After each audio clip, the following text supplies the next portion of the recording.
Hi friends, புளிச்சக்கீரை நிறையா இருந்ததுங்க. அது எல்லாத்தையும் பறித்து ஒரு பேஸ்கெட் ஃபுல்லாக தழுன்னு அழகாக வந்திருக்குங்க. கடையில் பண்ணால் செம்ம டேஸ்ட்டாக சூப்பராக இருக்கும்.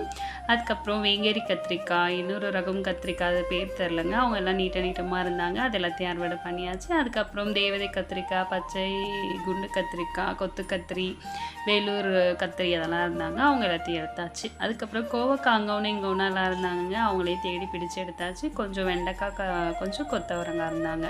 அதுக்கப்புறம் சுண்டைக்காய் கொஞ்சம் இருந்தாங்கங்க. அவங்களையும் பறிச்சாச்சு. ஒரே ஒரு பாவக்காய் இருந்ததுங்க.